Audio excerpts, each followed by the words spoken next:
se considera una nueva forma de gobierno estable y maduro para Alemania. Por desgracia, como veremos, no funciona.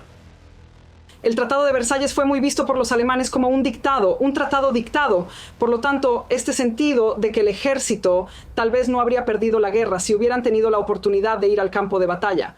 La era de las maravillas del ex-Kaiser ha resultado ser una era de pobreza absoluta y caos. Tienes el Jueves Negro, tienes la depresión, el bajón. Esto es lo que hace que cada vez más votos vayan a partidos extremistas. Recogió los pedazos de su partido que estaba en desorden y realmente forjó su posición una vez más como líder del partido y de hecho desarrollándose a partir de eso para ser el líder de la nación.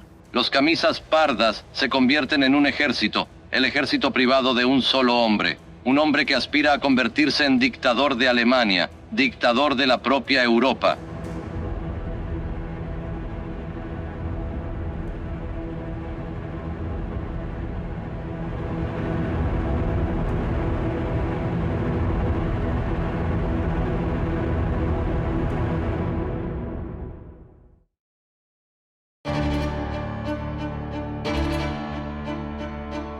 La Primera Guerra Mundial fue una catástrofe para Alemania.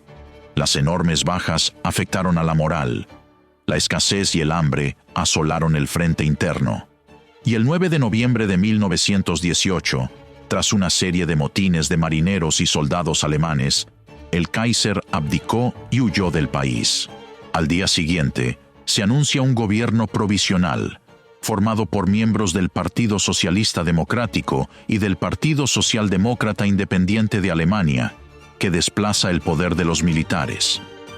Declarada la paz y desaparecido el Kaiser, Alemania necesitaba establecer una nueva constitución que hiciera avanzar al país tras aceptar su responsabilidad en la Primera Guerra Mundial.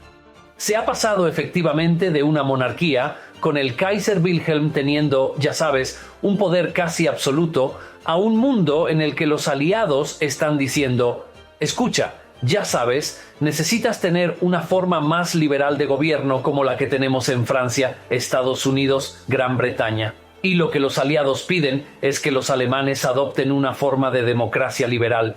Este es el comienzo de lo que se conoce como la República de Weimar. Ahora es una Alemania sin monarca. Es una Alemania con un presidente. Se ve como una nueva forma de gobierno estable y adulto para Alemania. Desafortunadamente, como veremos, simplemente no funciona. El 6 de febrero de 1919, la Asamblea Nacional se reúne en la ciudad de Weimar y forma la coalición de Weimar. También eligieron al líder del SDP, Friedrich Ebert, como presidente de la República de Weimar. El formato básico del gobierno se basaba en un presidente, un canciller y un parlamento, conocido como el Reichstag. El presidente era elegido por votación popular para un mandato de 7 años y ostentaba un poder político real, ya que controlaba el ejército y tenía capacidad para convocar nuevas elecciones al Reichstag. Se añadieron nuevos elementos constitucionales, como el artículo 48, que permitía al presidente asumir poderes de emergencia, suspender los derechos civiles y actuar sin el consentimiento del Reichstag durante un periodo de tiempo limitado. El canciller era responsable de nombrar un gabinete y dirigir las operaciones cotidianas del gobierno. Lo ideal era que el canciller procediera del partido mayoritario en el Reichstag o, si no había mayoría, de una coalición. El Reichstag, por su parte, también se elegía por votación popular y sus escaños se distribuían proporcionalmente. Esto significaba que cuando el Partido Socialdemócrata obtuvo el 21,7% del voto popular en 1920, se le asignó aproximadamente el 21,7% de los 459 escaños disponibles. Este sistema garantizaba a los alemanes una voz en el gobierno que nunca antes habían tenido, pero también permitía una proliferación masiva de partidos que podía dificultar la obtención de una mayoría o la formación de una coalición de gobierno.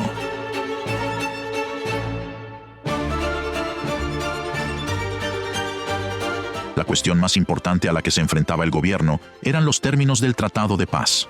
Durante toda la guerra, La maquinaria propagandística alemana había recalcado al pueblo alemán que Alemania estaba librando una guerra justa contra la agresión de las potencias de la Entente, Rusia, Francia y Gran Bretaña. La transición a la democracia había dado esperanzas al pueblo alemán de que su país sería tratado con indulgencia y de que los acuerdos finales de paz tras la guerra serían aceptables.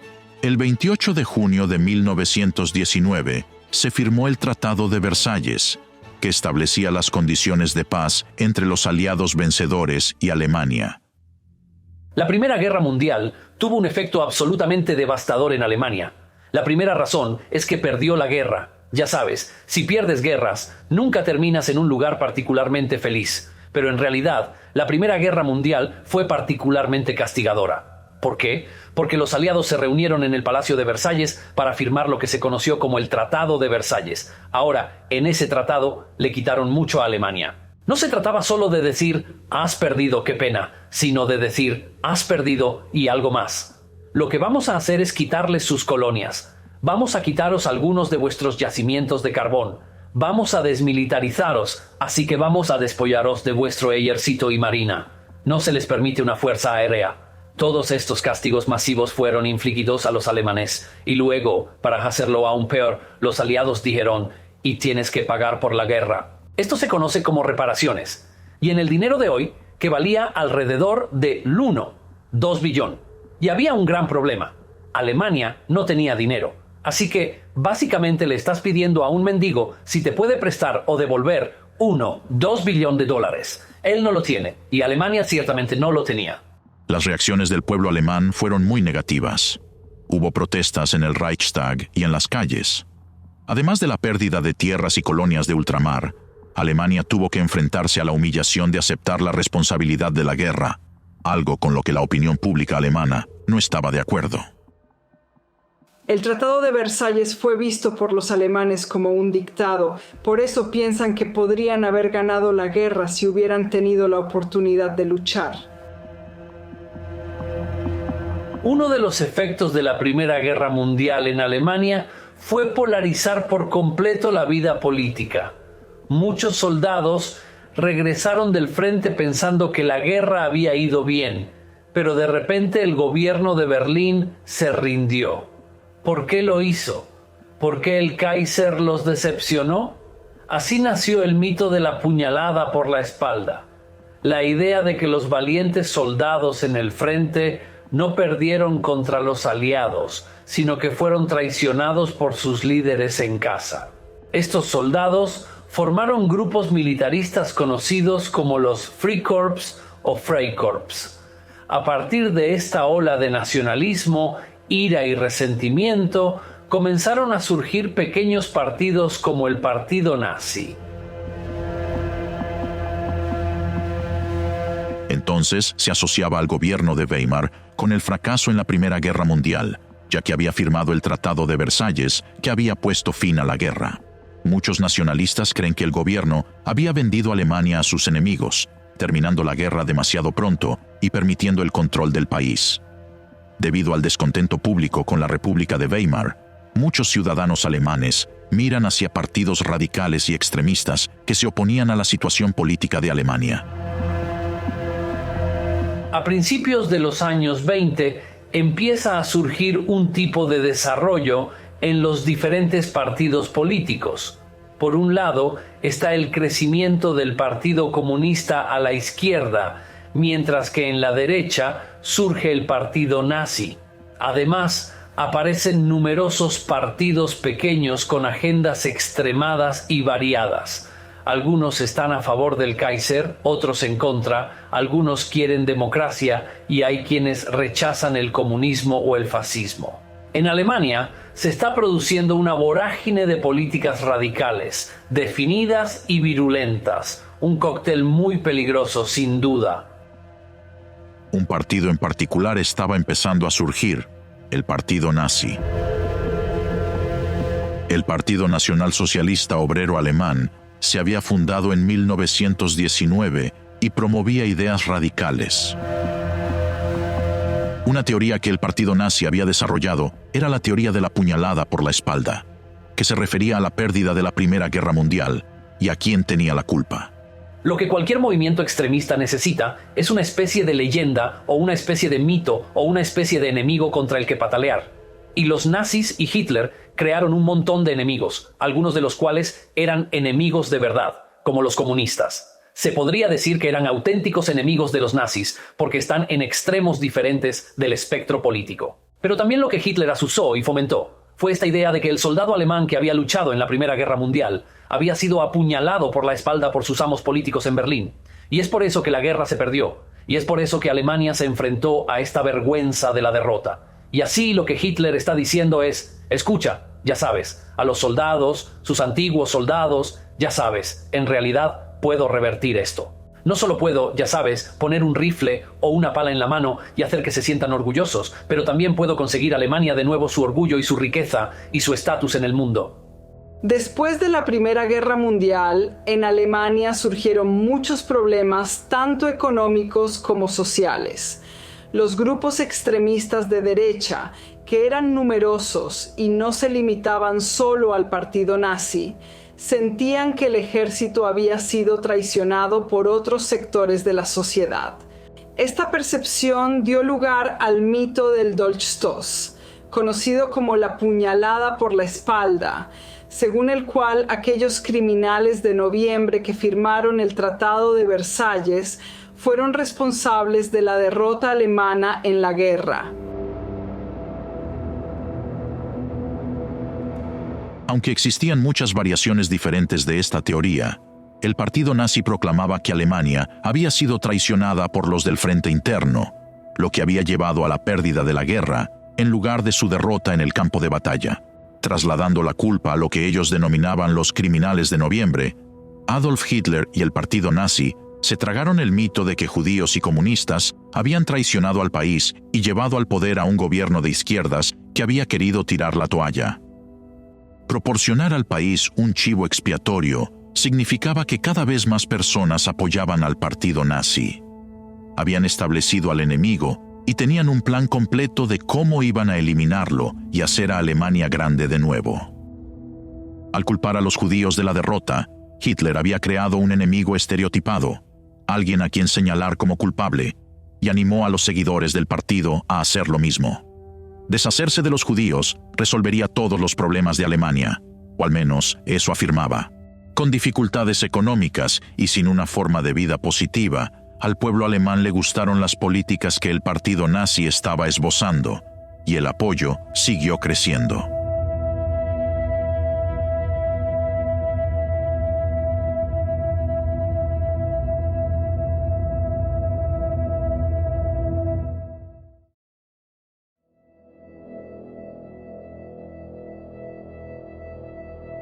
Uno de los éxitos olvidados del gobierno de Weimar fue renegociar y reestructurar hábilmente sus deudas y volver a controlar la economía. El artículo 48 ayudaba con frecuencia a los cancilleres liberales a estabilizar la economía.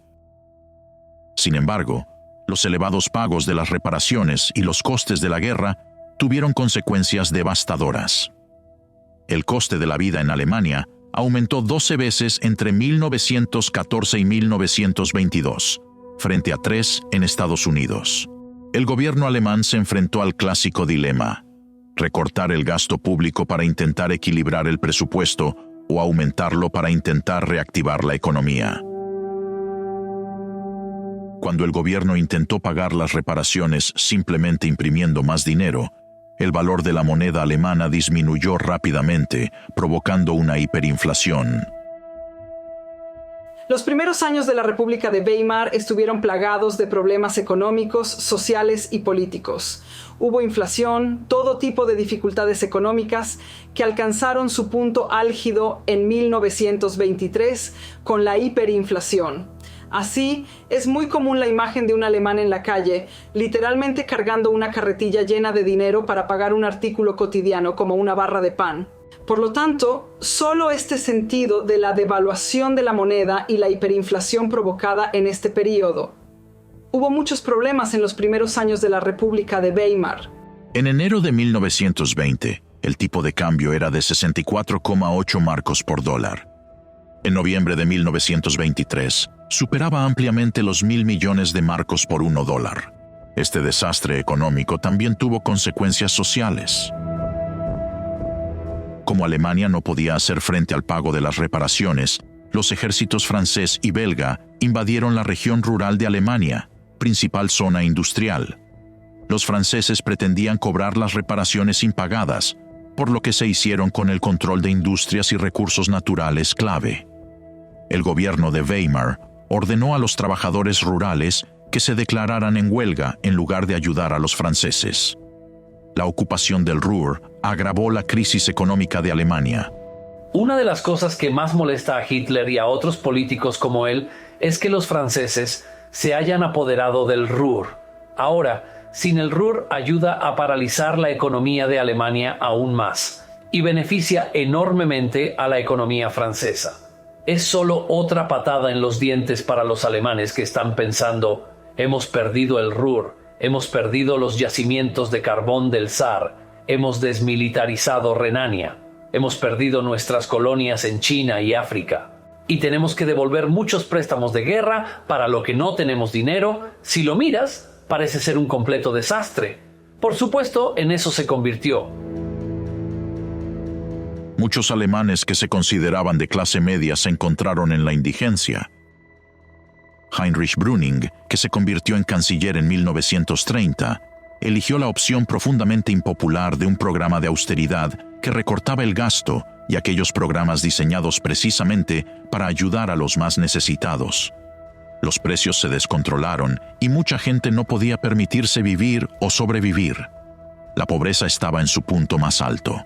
En otoño de 1923, costaba más imprimir el dinero que lo que valían los propios billetes. Durante la crisis de hiperinflación, a menudo se pagaba a los trabajadores 2 veces al día, porque los precios subían tan rápido que sus salarios prácticamente no valían nada a la hora de comer. Como era de esperar, el impacto de la hiperinflación disolvió gran parte del apoyo al gobierno, y la gente empezó a mirar hacia las revueltas y los partidos extremistas para encontrar respuestas a su crisis.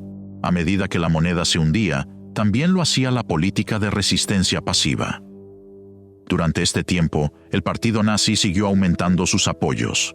Una vez más, Hitler expresó su antisemitismo, declarando que, dado que los judíos dirigían los bancos, eran los responsables del desastre económico en el que se encontraba Alemania. La economía alemana se había desmoronado por completo, aunque esto no supuso el colapso de la República de Weimar. Sin embargo, sacudió la fe de muchos alemanes que empezaron a mirar hacia partidos radicales para salir de los escombros económicos. La confusión causada por la hiperinflación llevó a Adolf Hitler a creer que podía tomar el poder en Múnich en noviembre de 1923, liderando el Putsch de la cervecería.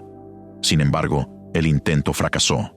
En 1923, Hitler pensó que estaba en una posición lo suficientemente fuerte, con un montón de diferentes tipos de patrocinio y el apoyo de los círculos militares, para dar un golpe de Estado. Así, Putsch es una especie de toma del poder, y decidió hacerlo en la ciudad de Múnich, por lo que se conoció como el Putsch de la cervecería de Múnich. Sin embargo, fue una crisis y un fiasco, y el partido nazi en realidad se desmoronó después. Algunos de sus miembros heridos, algunos de ellos se convirtieron en mártires también. Pero esencialmente Hitler fue encarcelado en Landsberg, así que fue encarcelado en Landsberg y fue allí donde escribió Mein Kampf. Hitler creía que el gobierno de Alemania era tan impopular que muchos alemanes le apoyarían.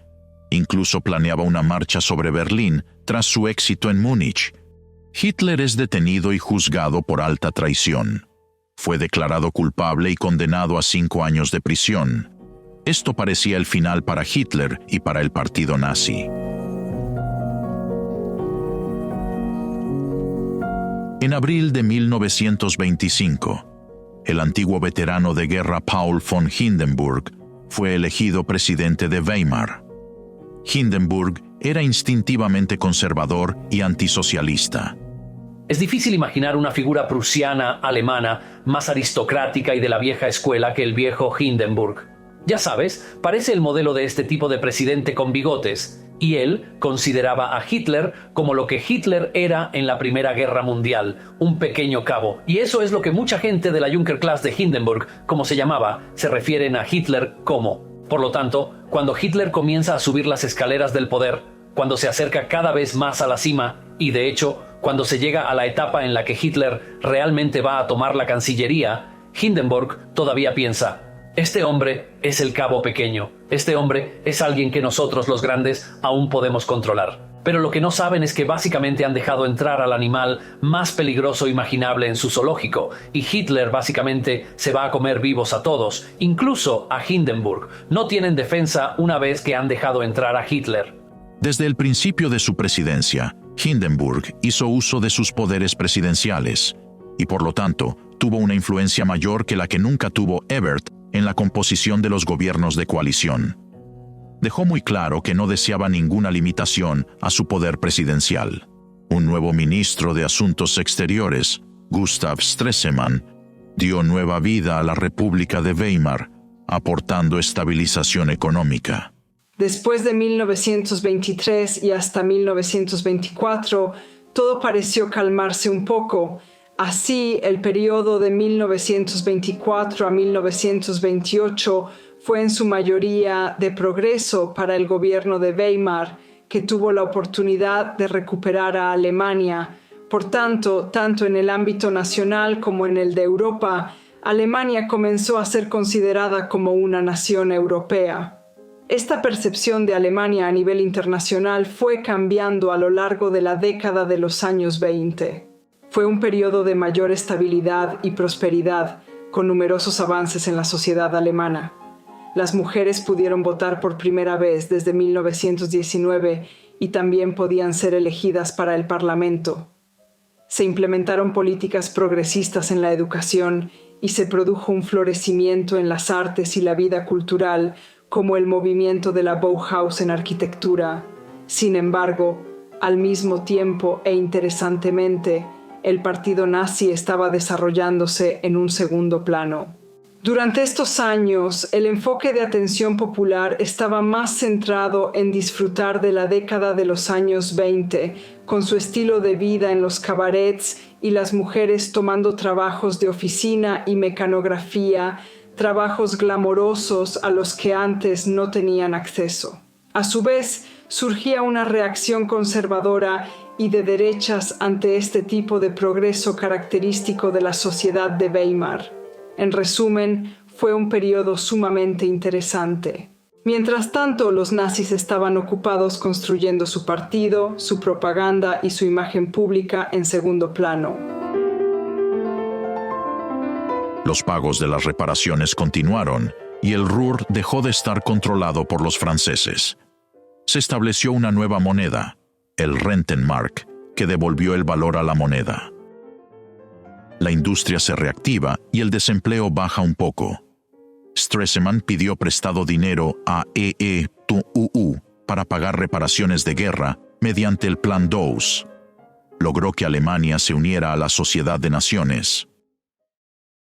La moral en Alemania estaba mejorando, la resistencia disminuía y cada vez más personas seguían adelante con sus vidas pacíficamente.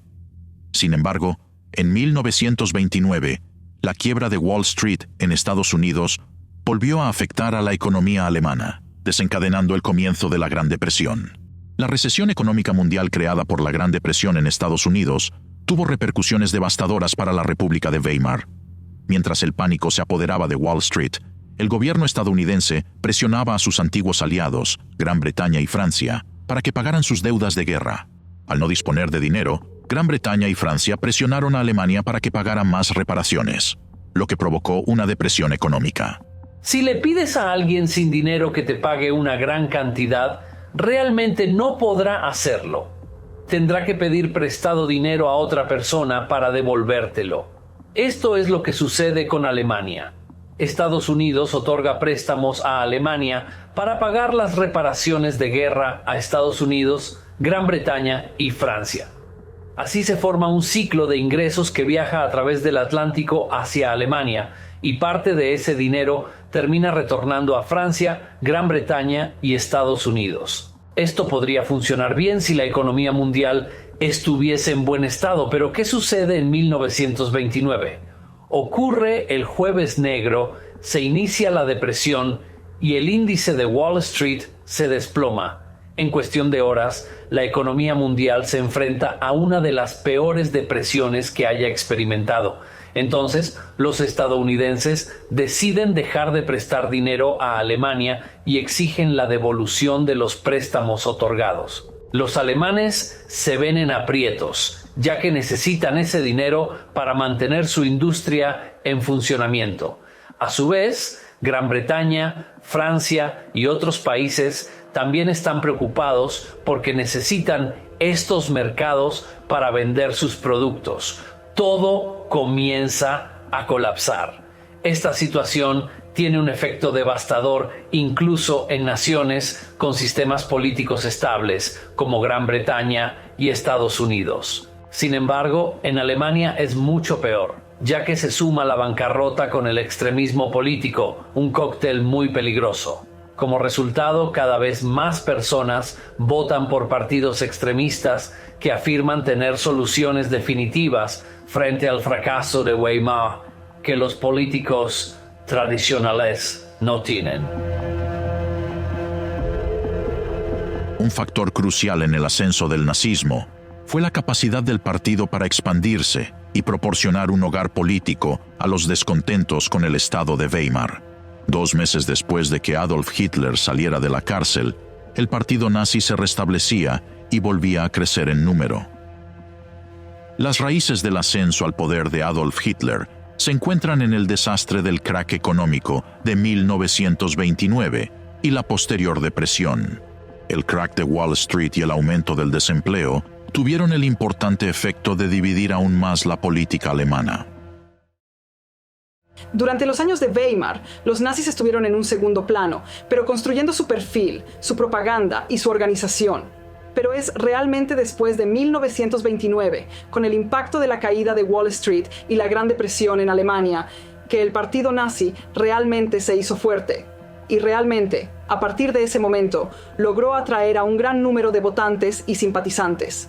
Y la razón de esto es que en ese periodo, por lo que con el apogeo de la depresión en Alemania, una gran cantidad de angustia económica, realmente la desesperación, acompañado realmente también por el caos político.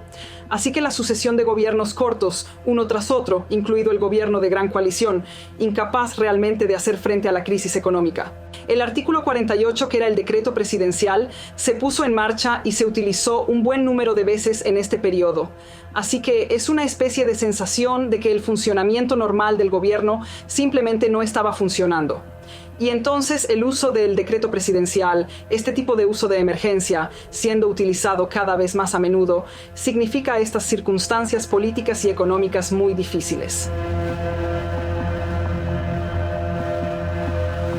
El 29 de marzo de 1930, el experto en finanzas Heinrich Brüning había sido nombrado sucesor del canciller Müller por Paul von Hindenburg, tras meses de presión política del general Kurt von Schleicher en nombre de los militares.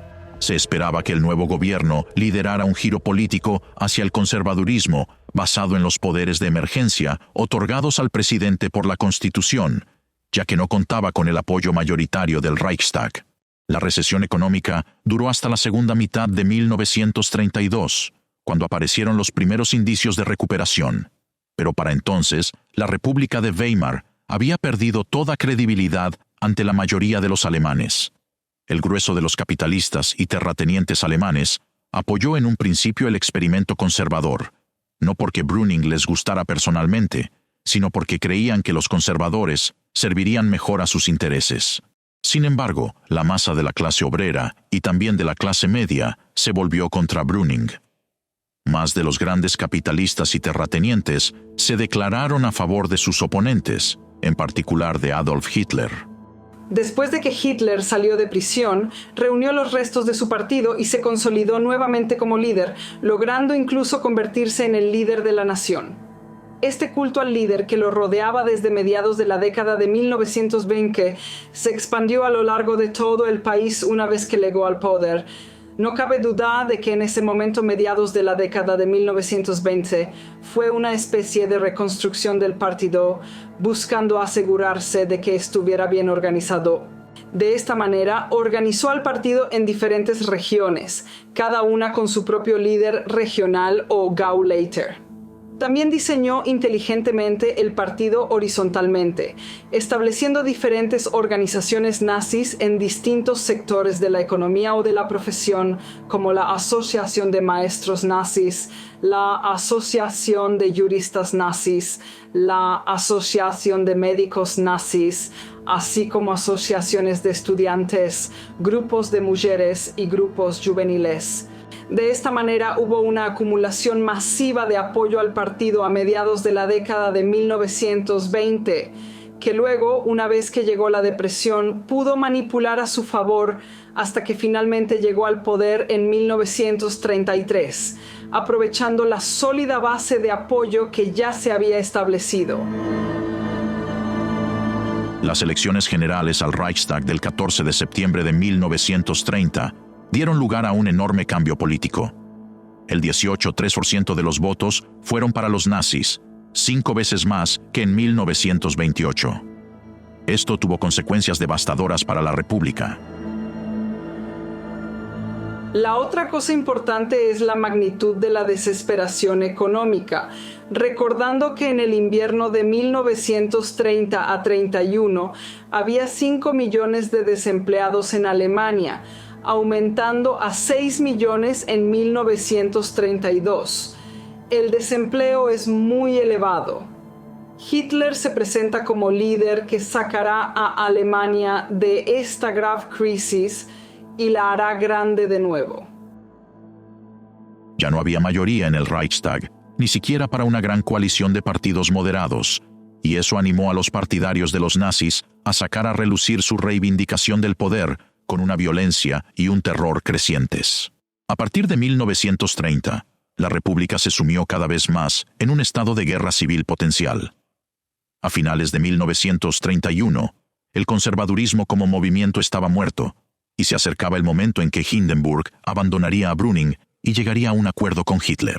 El propio Hindenburg no era menos partidario de una contrarrevolución antidemocrática representada por Hitler. El 30 de mayo de 1932, Brüning dimitió al no contar ya con el apoyo de Hindenburg. 5 semanas antes, Hindenburg había sido reelegido presidente con el apoyo activo de Brüning, que se enfrentaba a Hitler. Hindenburg nombró entonces a Franz von Papen nuevo canciller. Von Papen levantó la prohibición de las SA, impuesta tras los disturbios callejeros, en un intento infructuoso de asegurarse el respaldo de Hitler y el partido nazi. Von Papen estaba estrechamente vinculado a las clases industriales y terratenientes y aplicaba una política conservadora extrema en la línea de Hindenburg. Era de esperar que este gobierno se asegurara la cooperación de Hitler. Como los republicanos y los socialistas no estaban dispuestos a pasar a la acción y los conservadores habían disparado su cerrojo político, Hitler y Hindenburg estaban seguros de alcanzar el poder. Era difícil formar mayorías e incluso coaliciones en el Reichstag entre un número cada vez mayor de partidos extremistas, de izquierda y de derecha. Las elecciones se celebraron cada vez con más frecuencia. Como la mayoría de los partidos se oponían al nuevo gobierno, von Papen hizo disolver el Reichstag y convocó nuevas elecciones. Las elecciones generales del 31 de julio de 1932 dieron la mayoría a los nazis, que obtuvieron el 37,2% de los votos, superando a los socialdemócratas como partido mayoritario en el Reichstag. En las elecciones de julio de 1932 fue cuando el partido nazi alcanzó la cima de su éxito electoral. En realidad, en noviembre de 1932 habían perdido 2 millones de votos. Así que esos últimos meses fueron un momento difícil para el partido. Pero todo encajó con las maniobras políticas y las maquinaciones justo a tiempo, en cierto modo, porque creo que parte del apoyo popular al partido nazi estaba disminuyendo a finales de 1932. En julio de 1932 se planteó la cuestión de qué papel desempeñaría ahora el inmenso partido nazi en el gobierno del país. El partido nazi debía su enorme crecimiento a la afluencia de obreros, desempleados, campesinos desesperados y gente de clase media.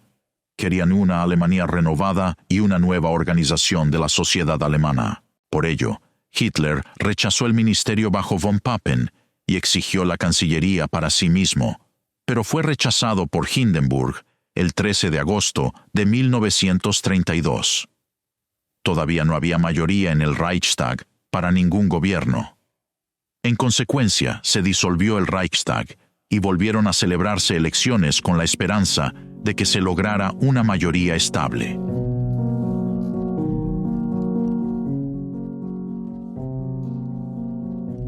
Una combinación de insatisfacción política y económica, algunas de las cuales se remontan a la fundación de la República, contribuyó a crear las condiciones para el ascenso de Hitler al poder. Al reunir a los partidos nacionalistas marginales en su partido nazi, Hitler consiguió un número suficiente de escaños en el Reichstag para convertirse en un actor político. Me atrevería a sugerir que la inmensa mayoría de las personas que votaron a Adolf Hitler, que observaron a Adolf Hitler a finales de los años 20, principios de los 30, sospechaban que la persona que estaban eligiendo acabaría cometiendo uno de los peores genocidios que el mundo haya visto jamás.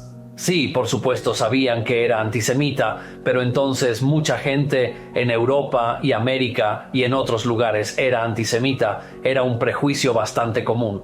No es aceptable, por supuesto, pero estaba ahí y era casi parte de la vida. Había algo que se llamaba antisemitismo de salón, en el que la gente, incluso en la sociedad más educada, era antisemita.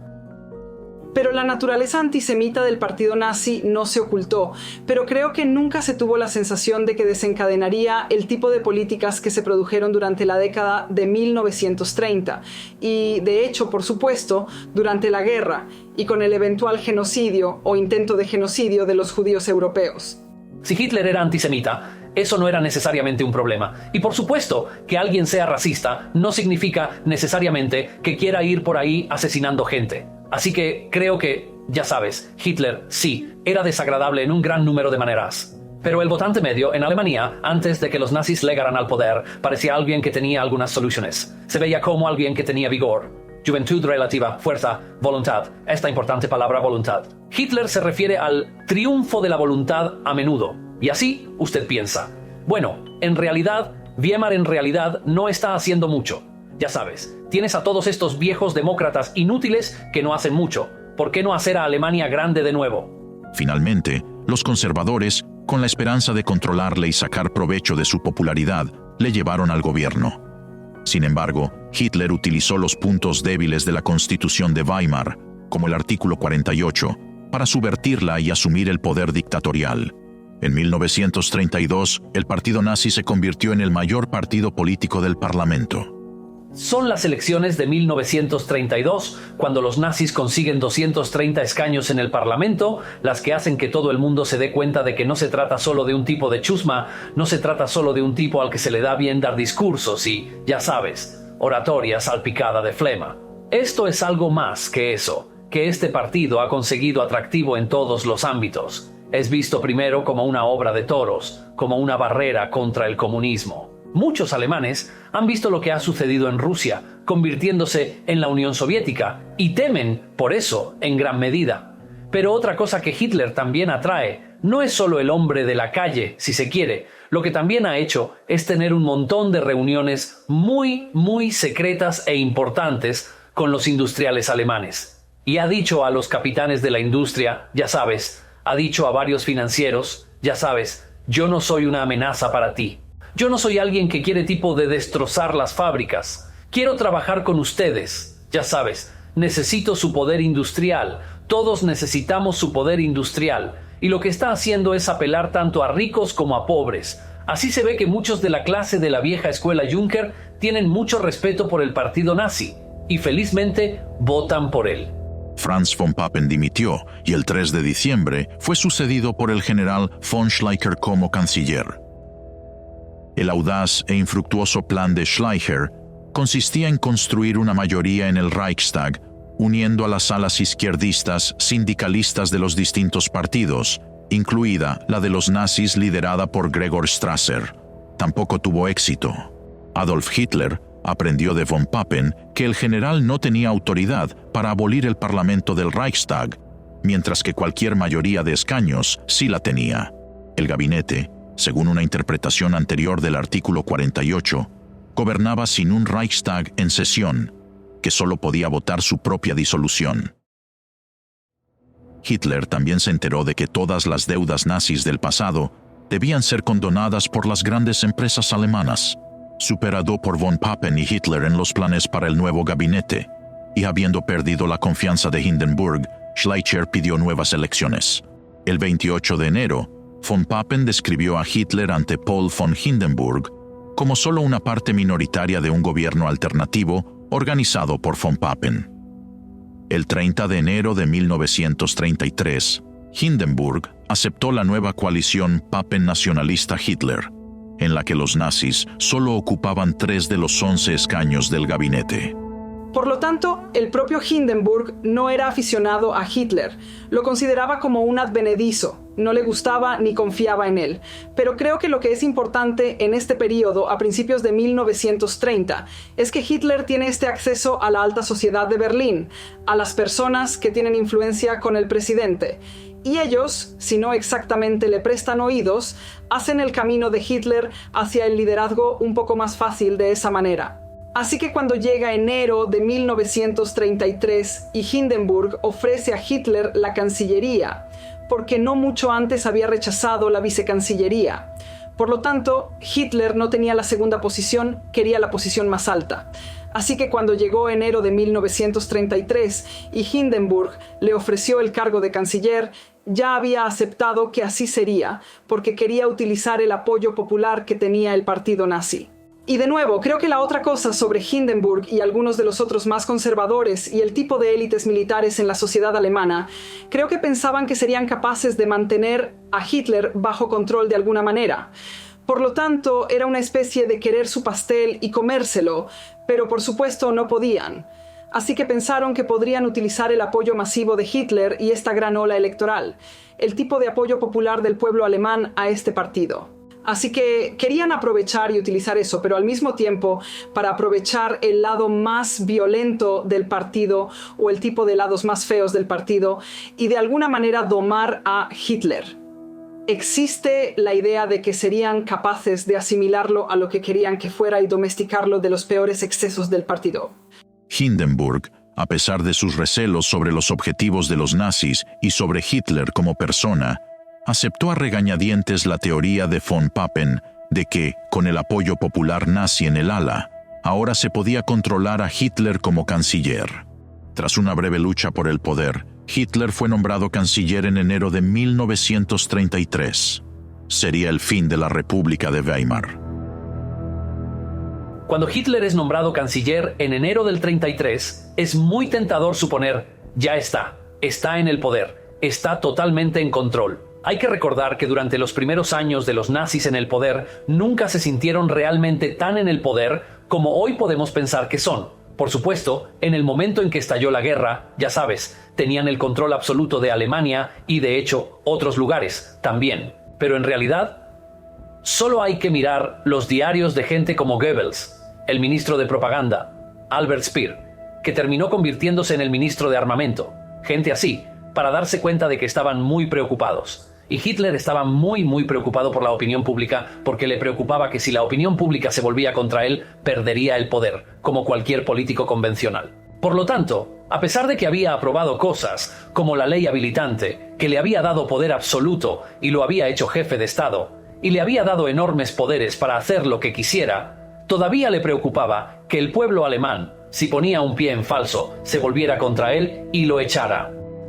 El incendio del Reichstag, el 27 de febrero de 1933, fue achacado por el gobierno de Hitler a los comunistas, y Hitler aprovechó la emergencia para conseguir que el presidente von Hindenburg ascendiera al decreto sobre el incendio del Reichstag al día siguiente. El incendio del Reichstag sigue rodeado de cierto misterio. ¿Quién lo incendió? Al final no importa, porque lo que ocurre es que los nazis utilizan el incendio del Reichstag para decir: hay una emergencia nacional, necesitamos más poderes para hacer frente a este tipo de, ya sabes, comunistas, rojos y todo este tipo de figuras muy peligrosas que están quemando el Reichstag y cosas por el estilo. ¿Qué pasará después? Necesitamos más poderes. El Führer, el líder, Adolf Hitler, también necesita más poderes. Y así lo que tienes, como resultado, es la ley habilitante, que en última instancia da al partido nazi y a Hitler el poder absoluto. Pero incluso entonces todavía están preocupados por lo que la gente piensa de ellos. Usted sabe, esto no es un gobierno que realmente quiere hacer todo en desafío a la gente. Quiere hacer cosas para la mayoría del pueblo, pero quiere hacerlo de una manera muy nazi. El decreto invocaba el artículo 48 de la Constitución de Weimar y suspendía una serie de protecciones constitucionales de las libertades civiles, lo que permitió al gobierno nazi tomar medidas rápidas y duras contra las reuniones políticas, deteniendo y, en algunos casos, asesinando a miembros del Partido Comunista.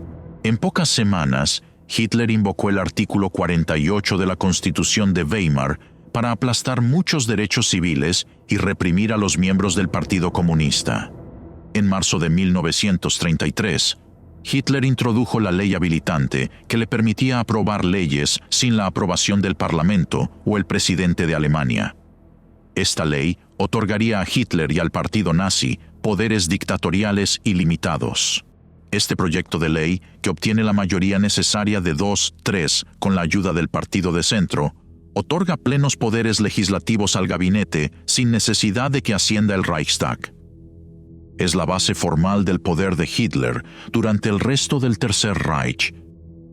Para asegurarse de que se aprobaba la ley habilitante, Hitler impidió por la fuerza que los diputados comunistas votaran. Una vez convertida en ley, Hitler era libre de legislar a su antojo y establecía la dictadura sin ningún tipo de control. Una vez que Hitler ha llegado al poder, consolida su dominio con extrema rapidez y, de nuevo, es algo muy inesperado desde la idea de que iban a ser capaces de domar a este político. Por lo tanto, es una especie de subestimación, tanto de Hitler como del partido nazi, como algo que era nuevo y que tenía un atractivo generalizado. Lo que Hitler hizo muy rápidamente después de llegar al poder fue consolidar su control, y lo hizo de varias maneras. En primer lugar, por lo que llamaron la coordinación o la racionalización de la sociedad. Así que, de nuevo, si alguien quería pertenecer a un grupo juvenil, tenía que ser un grupo juvenil nazi. Así, todos los demás fueron destruidos o prohibidos. Destrucción de los sindicatos también asombrosamente rápido. Y ese era el movimiento sindical más fuerte y más grande de Europa y fue reemplazado por el Frente Alemán del Trabajo. Así que este tipo de proceso de coordinación, la racionalización de la sociedad, tratando de poner a la gente de su lado, y luego los otros acontecimientos realmente importantes a través de 1934, fue, en primer lugar, que el ejército tuvo que hacer un juramento de lealtad personal al propio Hitler. Por lo tanto, ya no es al Estado, sino un juramento personal de lealtad al propio Hitler.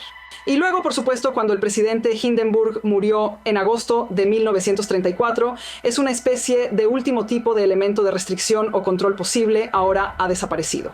La muerte de Hindenburg es como el último clavo en el ataúd de cualquier semblanza de la República de Weimar o de cualquier esperanza de democracia liberal. Él representa una especie de resaca del período de Weimar. Todavía era, ya sabes, el jefe de Estado. Ahora está muerto y se ha ido.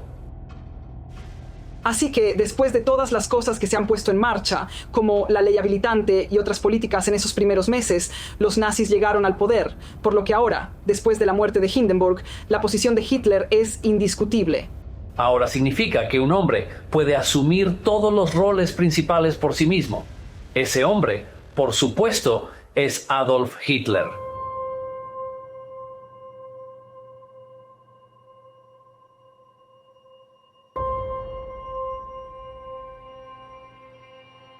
Si quieres ser un dictador y tu partido quiere ser el que mande, ¿qué vas a hacer? Pues tienes que prohibir cualquier otro partido político.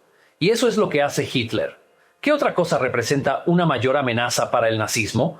Bueno, el comunismo y también el movimiento sindical, que es obviamente tradicionalmente bastante izquierdista, y que hace Hitler, prohíbe eso también. Así que sí, eso es básicamente deshacerse de dos bloques de poder masivo que pueden amenazarlo. Ahora, lo que hace es reemplazar cosas como los sindicatos con su propia forma de sindicalismo nazi. Y tienes Todo este tipo de frentes de trabajo y varios de estos tipos de organismos nazis y funcionarios que los dirigen, que son todos obedientes a Adolf Hitler en lugar de potenciales rivales para él.